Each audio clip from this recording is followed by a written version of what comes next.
Lakshmi Ceramics, எக்கச்சக்க collections எல்லாமே ready stock. Sony Altiva 10 speaker இப்போது உங்கள் சத்யாவில் இப்போவே புக் பண்ணி 6000 ரூபாய் கேஷ்பேக் பெறுங்க. சீக்கிரமா ரிட்டையர் ஆகணும்னு நினைக்கிறவங்க எவ்வளவு சீக்கிரம் இன்வெஸ்ட் பண்ண முடியுமோ அது அவ்வளவு சீக்கிரம் இன்வெஸ்ட் பண்ண ஆரம்பிக்கும். ப்ரெஃபரபிளி ஃபர்ஸ்ட் சேலரியில இருந்தே இன்வெஸ்ட் பண்றது ரொம்ப ஐடியல். அப்படி இல்லைன்னா இன்வெஸ்டிங்க்கு வந்து ஒரு அந்த போர்ட்ஃபோலியோல வந்து அட்லீஸ்ட் 50 to 60% ஈக்விட்டி தேவை. ஈக்விட்டி இல்லைன்னா அவங்களால வந்து பணவீக்கத்தை ஹேண்டில் பண்ண முடியாது. தயவு செய்து ட்ரேடிங் பக்கம் போகணும். லாங் டேர்ம் இன்வெஸ்டராக தான் இருக்கணும், அதுதான் பெஸ்ட். அதுக்கு ஸ்டாக்ஸை விட better vehicles mutual. Middle class family பார்த்தீங்கன்னா 40 இயர்ஸ்க்கு அப்புறம் தான் சேவிங் பற்றி யோசிக்கவே ஆரம்பிக்கிறாங்க. அந்த மாதிரி இருக்கவங்களுக்கான என்ன மாதிரி பிளானிங் பண்ணணும்? 40 இயர்ஸில் தான் நான் இன்வெஸ்ட் பண்ணவே ஆரம்பிக்க போகிறேன்னு சொல்லுவாங்க. அவங்க வந்து முதல்ல வந்து என்ன பண்ணணும்னா அவங்களுடைய எக்ஸ்பென்சஸை பார்க்கணும். 40,000 ருபீஸ்னா 75% மினிமம் அவங்க மாதம் இன்வெஸ்ட் பண்ணணும். 40 to 50% ஆன ஒரு ஈக்விட்டி போர்ட்ஃபோலியோவில் அவங்க இன்வெஸ்ட் பண்ணாங்கன்னா next 20 years they can reasonable corpus வர வாய்ப்பு. எதுவுமே தெரியாதவங்களும் இதெல்லாம் நீங்கள் இந்த இதில் பண்ணால் உங்களுக்கு சேஃப் அப்படிங்கிறமான விஷயங்கள் என்ன? அது எல்லாருமே பெஸ்ட் ஈக்விட்டி இன்வெஸ்ட்மெண்ட் வந்து இண்டெக்ஸ் ஃபண்ட் தான். ஒரு நிஃப்டி 50 இல்லை சென்செக்ஸ் இண்டெக்ஸ் மியூச்சுவல் ஃபண்ட். சிம்பிளான ப்ராடக்ட்ஸ் லைக் ஒரு நிஃப்டி இல்லை சென்செக்ஸ் இண்டெக்ஸ் ஃபண்டில் போட்டாங்கன்னா ப்ராப்ளம்ஸ் இல்லை. எக்ஸ்பர்ட்டாக இருக்க வேண்டிய அவசியமும் இல்லை, அட்வைஸரும் தேவை. 35 தாண்டினாங்கன்னு வச்சுங்களேன், ஒரு 10-15 டேக்ஸ் சேவிங்க்குனே ஒரு நிறைய பேர் ப்ராடக்ட்ஸ் வாங்குவாங்க. அவசி பேர் கடைசி ஒரு வருஷம் ரிட்டர்ன் மட்டும்தான் பார்த்து இன்வெஸ்ட் பண்ணுவாங்க. அவங்க ஆப்பை திறப்பாங்க, அதில் mutual fund last 1 year return இருக்கும், லாஸ்ட் 2 இயர் ரிட்டர்ன் இருக்கும். அது 35% 45% இருக்கும். சரி, உடனே இதில் போடுவாங்க. அவங்க போட்டவுடனே என்னாகும், பெரும்பாலும் ரிட்டர்ன் குறைஞ்சிடும். ஏன்னா ஆல்ரெடி அந்த பீக்குக்கு வந்துடுச்சு. இவங்க போட்டவுடனே குறையும், எனக்கு ஏன்டா வரலன்னு கற்றுவாங்க. இன்றைக்கி இருக்கிற சுச்சுவேஷனில் சீக்கிரமாகவே ரிட்டையர்ட் ஆகணும் அப்படின்னு சொல்லி நிறைய பேர் வந்து நிறைய வகைகளில் பிளான் பண்ணிக்கிட்டு இருக்காங்க. ஸோ அதில் வந்து மியூச்சுவல் ஃபண்ட்ஸு, ஷேர்ஸு, பாண்ட்ஸு அப்படின்னு சொல்லி பல இதில் பண்ணிக்கிட்டு இருக்காங்க. ஸோ ரிட்டையர்மெண்ட் பிளானிங்க்கு எதெல்லாம் செய்யணும், எதெல்லாம் செய்யவே கூடாது? அதாவது சீக்கிரமாக ரிட்டையர் ஆகுதுங்கிறதே வந்து சில சமயங்களில் தவறான நோக்கம்னு நினைக்கிறேன். ஏன்னா அவங்க ஆஃபீஸ் ப்ரெஷர்னால நிறைய பேர் வந்து சீக்கிரமாக ரிட்டையர் ஆகணும், எப்படாப்பா இந்த வேலையை விட்டு போவோம் அந்த ஒரு விரக்தியிலேயே சொல்கிறாங்க. ரிட்டையர் ஆகிட்டு என்ன பண்ண போகிறாங்க? ஸோ 45-50 வயசில் ரிட்டையர் ஆகிட்டு ஸ்டில் அது வந்து ப்ரைம் ஆஃப் யூத் தான். நான் இன்னும் ஒரு 10-15 வருஷம் ஈஸியாக வேலை பண்ணலாம். சீக்கிரமாக ரிட்டையர் ஆகணும்னு நினைக்கிறவங்க அடுத்து என்ன பண்ண போகிறோன்னு ஒரு நல்ல கிளியர் பிளான் இருக்கணும். அது இல்லாமல் ஏர்லி ரிட்டையர்மெண்ட்டை பற்றி யோசிக்கவே கூடாது. என்னை பொறுத்த வரைக்கும் முக்கால்வாசி பேருக்கு உகந்தது நார்மல் ரிட்டையர்மெண்ட். நார்மல் ரிட்டையர்மெண்ட்டுங்கிறது 55 to 60 அது போதும். அதுக்கு வந்து சாதாரணமான யூஷுவல் இன்வெஸ்டிங், ஒரு பேலன்ஸ்ட், அதாவது இன்வெஸ்டிங் ஸ்பெண்டிங் ரெண்டுத்தையுமே பேலன்ஸ் பண்ணி வாழறது பெட்டர். ஸோ என்ன பண்ணணும்னா எவ்வளோ சீக்கிரம் இன்வெஸ்ட் பண்ண முடியுமோ அது அவ்வளோ சீக்கிரம் இன்வெஸ்ட் பண்ண ஆரம்பிக்கணும். ப்ரெஃபரபிளி ஃபஸ்ட்டு சேலரியிலேருந்தே இன்வெஸ்ட் பண்ணுறது ரொம்ப ஐடியல். அப்படி இல்லைனா அட்லீஸ்ட் ஒரு வருஷம் கழிச்சாவது வேலை பண்ண ஆரம்பித்து ஒரு வருஷம் கழிச்சாவது இன்வெஸ்ட் பண்ண ஆரம்பிக்கிறது பெட்டர். இன்வெஸ்டிங்க்கு வந்து அந்த போர்ட்ஃபோலியோவில் வந்து அட்லீஸ்ட் 50 to 60% ஈக்விட்டி தேவை.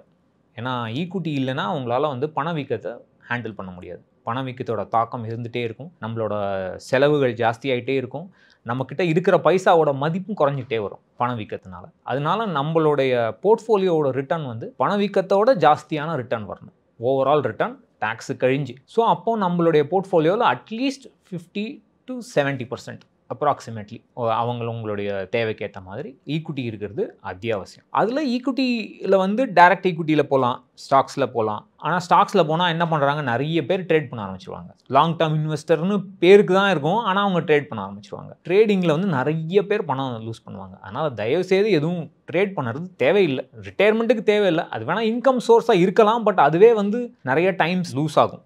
ட்ரேட் பண்ணி நிறைய அதுக்காக ஸ்க்ரீனை பார்த்துட்டே இருக்கணும், ரிசர்ச் பண்ணணும், படிக்கணும். ப்ளஸ் நிறைய பேர் செபியோட ரிப்போர்ட் படி நிறைய பேர் லூஸ் பண்ணி. ஸோ அதனால் தயவுசெய்து ட்ரேடிங் பக்கம் போகணும். எந்த விதமான ட்ரேடிங் பக்கமும் லாங் டேர்ம் இன்வெஸ்டராக தான் இருக்கணும், அதுதான் பெஸ்ட்டு. அதுக்கு ஸ்டாக்ஸை விட better vehicles mutual funds. Sir, இப்போ மியூச்சுவல் ஃபண்ட்ஸு அந்த மாதிரி ஒரு விஷயங்களை தேர்ந்தெடுக்கிறாங்கன்னா பெரும்பாலும் வந்து அவங்க ஃபினான்ஷியல் அட்வைஸரை தேடி போக மாட்டேங்கிறாங்க. தானாக ஏதாவது ஒரு மியூச்சுவல் ஃபண்ட்ஸில் போய் அதை நம்பி அவங்களே அதை பல வருடங்கள் போட்டு முடிச்சதுக்கப்புறம் தான் ஐயோ நம்ம இதில் இவ்வளோ தப்பான பாதையில் வந்துட்டோங்கிற ரியலைஸ் பண்ணுறாங்க.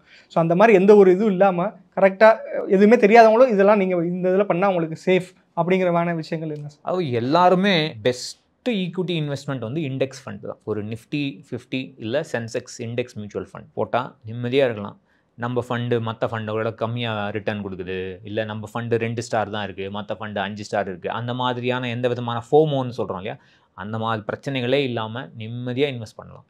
யங்ஸ்டர்ஸ் வந்து என்ன பண்ணணும்னா அவங்களோட இந்த மாதிரி ஒரு இண்டெக்ஸ் ஃபண்டில் ஒரு எஸ்ஐபி ஆரம்பிச்சுட்டு அவங்களோட இன்கம்மை ஜாஸ்தி பண்ணுறதுக்கு ட்ரை பண்ணணும். மேக்ஸிமம் வந்து நம்மளுடைய 20ஸ்லேயும் மேக்ஸிமம் 35 அந்த ஏஜ் தான் பீக் பீரியட். நம்ம ஏதாவது புது விஷயம் ஸ்கில் கற்றுக்கிறதுக்கோ புது குவாலிஃபிகேஷன் பண்ணுறதுக்கோ ப்ளஸ் இன்கம் இன்க்ரீஸ் பண்ணுறதுக்கோ அதுதான் மேக்ஸிமம் பீரியட். அதுக்கப்புறம் வரதெல்லாம் ப்ரமோஷன், அதுக்கு எக்ஸ்பீரியன்ஸ்னால அதுக்கப்புறம் தாண்டி வரதெல்லாம் ப்ரமோஷன். பட் இந்த பீரியடில் வந்து நம்ம பேஸ் இன்கம்மை எவ்வளோ என்ஹான்ஸ் பண்ணுறதுக்கு நம்ம ட்ரை பண்ணிட்டோமோ அந்த இன்கம் வச்சு நம்ம இன்வெஸ்ட் பண்ணிக்கலாம். ஸோ நம்ம நிறைய பேர் என்ன பண்ணுறாங்க, எனக்கு இன்கம் கம்மியாக இருக்குது அதனால் நான் ரிட்டர்ன் வச்சு அதை காம்பன்சேட் பண்ணுவேன்னு ட்ரை பண்ணுவாங்க.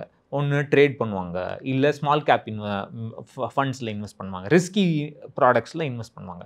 அது ரொம்ப தவறான விஷயம். ஏன்னா நிறைய ரிஸ்க் எடுத்தால் நிறைய ரிஸ்க் மட்டும் தான் நிறைய கிடைக்கும், கேரண்டீடு ரிஸ்க்கு தான். ரிட்டர்ன் நிறைய கிடைக்கணும் எந்த விதமான கேரண்டியும் கிடையாது. சிம்பிளான ப்ராடக்ட்ஸ் லைக் ஒரு நிஃப்டி இல்லை சென்செக்ஸ் இண்டெக்ஸ் ஃபண்டில் போட்டாங்கன்னா இந்த மாதிரியான ப்ராப்ளம்ஸ் இல்லை. எக்ஸ்பர்ட்டாக இருக்க வேண்டிய அவசியமும் இல்லை, அட்வைஸரும் தேவையில்லை. யங்ஸ்டர்ஸ்க்கு டெஃபினட்டாக ஃபைனான்ஷியல் அட்வைசர் எனக்கு தெரிஞ்சு தேவையில்லை. ஒரு 35 தாண்டினாங்கன்னு வச்சுங்களேன், அவங்க தான் வந்து நிறைய ப்ராடக்ட்ஸ்லாம் வாங்குவாங்க. தேவையில்லாமல் ஒரு 10-15 டேக்ஸ் சேவிங்க்குனே ஒரு நிறைய பேர் ப்ராடக்ட்ஸ் வாங்குவாங்க. அவங்களுக்கு ஒரு ஹவுஸ் லோன் இருக்கும், கார் லோன் இருக்கும்.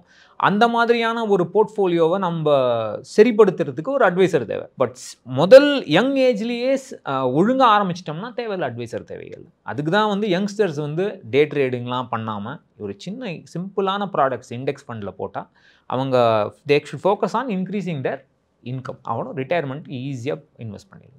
இப்போ இந்த ஆக்டிவ் ஃபண்ட்ஸை பார்க்கும்போது மக்கள் வந்து போர்ட்ஃபோலியோ வந்து பிரித்து வச்சுருந்தா நமக்கு இந்த ரிஸ்க் இல்லைன்னு சொல்லி ஸ்மால் கேப் மிட் கேப்னு சொல்லி எல்லா ஃபினான்ஷியல் அட்வைஸரும் எல்லாத்துலேயும் 30-40-30 அப்படிங்கிற மாதிரி பிரித்து அந்த ஃபார்முலாலாம் சொல்கிறாங்களே சார். ஸோ அதை பார்த்து மக்கள் சடனாக அதில் வந்து 1 இயர் ரிட்டர்ன் வந்து 30%, 1 இயர் ரிட்டர்ன் 70%, அதை பார்த்தோன்னே ஒரு இதில் விழுந்துடுறாங்களே சார். அது லைவ் எக்ஸாம்பிளோட எதாவது கனெக்ட் பண்ணால் நல்லாயிருக்கும். யாருமே வந்து ஆல்மோஸ்ட் யாருமே சொல்லக்கூடாது, முக்கால்வாசி பேர் ஐ ஷுட் சே என்ன பண்ணுறாங்கன்னா கடைசி 1 வருஷம் ரிட்டர்ன் மட்டும்தான் பார்த்து இன்வெஸ்ட் பண்ணுவாங்க. அவங்க ஆப்பை திறப்பாங்க, அதில் mutual fund last 1 year return இருக்கும், லாஸ்ட் 2 இயர் ரிட்டர்ன் இருக்கும், அது 35% 45% இருக்கும். சரி உடனே இதில் போடுவாங்க. அவங்க போட்டவுடனே என்னாகும், பெரும்பாலும் ரிட்டர்ன் குறைஞ்சிரும். ஏன்னா ஆல்ரெடி அந்த பீக்குக்கு வந்துடுச்சு.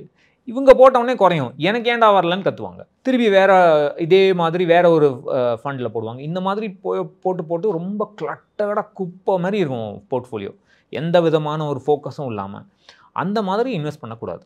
அஃப்கோர்ஸ் நீங்கள் சொன்ன மாதிரி ஒரு பிளான் இருக்கலாம். எனக்கு வந்து நான் வந்து ஆவரேஜ் ரிஸ்க் டேக்கர், ஒரு 60% லார்ஜ் கேப் ஸ்டாக்ஸ் என்னுடைய போர்ட்ஃபோலியோவில் இருக்கலாம். அதாவது மியூச்சுவல் ஃபண்ட்ஸ் வழியாக 60% லார்ஜ் கேப் ஸ்டாக்ஸ், ஒரு 20% மிட் கேப், மேபி ஒரு 20% ஸ்மால் கேப், இப்படி ஒரு போர்ட்ஃபோலியோ பில்ட் பண்ணலாம்.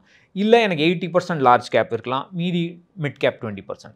எப்படி வேணால் பில்ட் பண்ணலாம். ஆனால் இந்த ரிட்டர்ன்ஸ் வந்து மாறிக்கிட்டே இருக்கும், ஃப்ளக்சுவேட் ஆகிருக்கே இருக்கும். சில காலங்களில் வந்து லார்ஜ் கேப் பயங்கரமாக ரிட்டர்ன் கொடுக்கும், மிட் கேப் ஸ்மால் கேப் படுத்துரும், உல்ட்டாவாகும் 2 வருஷம் கழிச்சு. அந்த மாதிரி ட்ரெண்ட் மாறும்போது நம்மளும் அதுக்கேற்ற மாதிரி மாறிக்கிட்டே இருக்கக்கூடாது.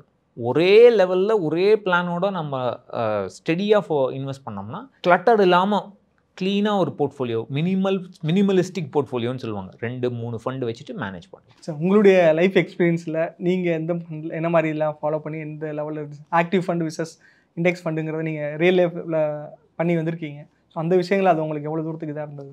நான் என்னுடைய ரிசர்ச் நான் பண்ண ரிசர்ச் வரைக்கும் ஆக்டிவ் ஃபண்ட்ஸ் எந்த கேட்டகரிங்கன்னு எடுத்தாலும், லார்ஜ் கேப்போ, மிட் கேப்போ, ஸ்மால் கேப்போ, ஃப்ளெக்ஸி கேப்போ, லார்ஜ் அண்ட் மிட் கேப்போ, நீங்கள் எந்த கேட்டகரி எடுத்தாலும் ஒரு கேட்டகரியில் 50-60% ஆஃப் த ஃபண்ட்ஸ் கன்சிஸ்டண்ட்டாக அந்த கேட்டகரியோட பெஞ்ச் மார்க்கை பீட் பண்ணுறதே கிடையாது ஆக்டிவ் ஃபண்ட்ஸ் நான் சொல்கிறது.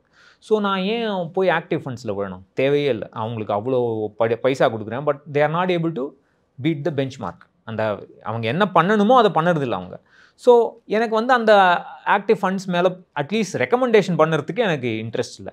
நான் வந்து பல தப்புகள் பண்ணி என்னுடைய வாழ்க்கையில் நானும் இந்த மாதிரி தப்பெல்லாம் பண்ணியிருக்கேன். இப்போ என்னுடைய போர்ட்ஃபோலியோ 10 years ago நிறைய ஃபண்ட்ஸ் இருந்தது, தேவையில்லாமல் வாங்கினது, ஐடியா இல்லாமல் வாங்கினது, அதெல்லாம் குறைச்சி இப்போ ஒரு 3 இல்லை 4 ஃபண்டில் வந்து நிற்கிறேன். பட் என்னுடைய போர்ட்ஃபோலியோ ரொம்ப பெருசானதுனால நான் சடனாக இண்டெக்ஸ் ஃபண்டுக்கு ஸ்விட்ச் பண்ண முடியாது. ஸோ அதனால தான் நான் யங்ஸ்டர்ஸ்கிட்ட வந்து ஸ்டார்ட் அவங்க நான் பண்ண தப்பு அவங்க பண்ண வேணாங்கிறதுக்காக இண்டெக்ஸ் ஃபண்டில் இன்வெஸ்ட் பண்ணுங்கன்னு சொல்கிறேன். சார் இப்போ மிடில் கிளாஸ் ஃபேமிலி பார்த்தீங்கன்னா அவங்க ஒரு லெவலுக்கு வந்து சேவிங்க்கு வர்றதுக்கே ஒரு 35-40 இயர்ஸ்க்கு அப்புறம் தான் சேவிங்கை பற்றி யோசிக்கவே ஆரம்பிக்கிறாங்க. ஸோ அந்த மாதிரி சுச்சுவேஷனில் அதுக்கப்புறமா அந்த 40 வருஷத்தில் வந்து புதுசாக இப்போ தான் உள்ளே வர்றாங்க, சேவிங் பண்ணணும், ரிட்டையர்ட் ஆக போகிறது இன்னும் 20 வருஷம் தான் பிளானிங் வருது. ஸோ அந்த மாதிரி இருக்கவங்களுக்கான கரண்ட் சுச்சுவேஷனில் என்ன மாதிரி பிளானிங் பண்ணணும்? அந்த டைமில் வந்து ஒரு 40 இயர்ஸில் தான் நான் இன்வெஸ்ட் பண்ணவே ஆரம்பிக்க போகிறேன்னு சொல்லுவாங்க. டிப்பிக்கலாக என்ன பண்ணியிருப்பாங்க, அப்போ தான் ஹோம் லோன் முடிச்சிருப்பாங்க. 30 இயர்ஸில் ஹோம் லோன் ஸ்டார்ட் பண்ணதை ஒரு 10 இயர்ஸில் முடித்து ஒரு 40ல் ஆல்மோஸ்ட் ஹோம் லோன் தீர்ந்துருக்கும். அந்த டைமில் தான் நிறைய பேர் ரைட் ரிட்டையர்மெண்ட்டை பற்றியே யோசிப்பாங்க.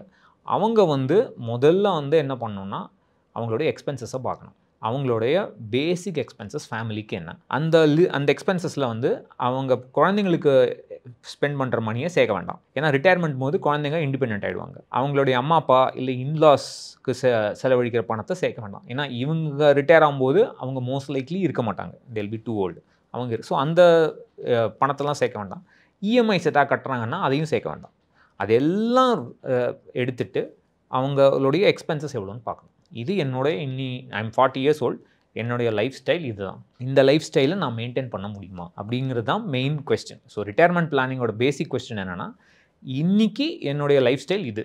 எனக்கு வந்து இந்த மாதிரி ஒரு ஃபோன் இருக்குது, எனக்கு இந்த மாதிரி ஒரு இன்டர்நெட் ஸ்பீடு இருக்குது வேணும், எனக்கு ஒரு வண்டி இருக்குது, அதுக்கு இந்த மாதிரி தேவைகள்லாம் இருக்குது. இந்த லைஃப் ஸ்டைலை நான் வாழ்நாள் பூரா என்னால் மேனேஜ் பண்ண முடியுமா முடியாதா அப்படிங்கிற கேள்வி தான் ரிட்டையர்மெண்ட் பிளானிங்கோடைய பேசிக் ஐடியா. ஸோ அவங்க இதெல்லாம் டிடெக்ட் பண்ணிவிட்டு, நான் சொன்னதெல்லாம் ரெடியூஸ் பண்ணிவிட்டு அவங்களுடைய எக்ஸ்பென்சஸ் என்னன்னு பார்க்கணும். அந்த எக்ஸ்பென்சஸை அட்லீஸ்ட் 75%. ஸோ இதெல்லாம் நான் ரெடியூஸ் பண்ணிவிட்டு என்னோட எக்ஸ்பென்சஸ் 40%ன்னு வச்சுங்களேன், 40,000 ருபீஸ்னு வச்சுங்க, எக்ஸ்கியூஸ் மீ 40,000 ருபீஸ்னால் 75% மினிமம் அவங்க மாதம் இன்வெஸ்ட் பண்ணணும் ரிட்டையர்மெண்ட். இந்த 75% ஆஃப் 40,000 வந்து இபிஎஃப் டிடக்ஷன் போகும் இல்லையா சேலரியில், அதையும் சேர்த்துக்கலாம். அதையும் சேர்த்து டோட்டல் அமௌண்ட் அவங்க மினிமம் இன்வெஸ்ட் பண்ண ஆரம்பிக்கணும்.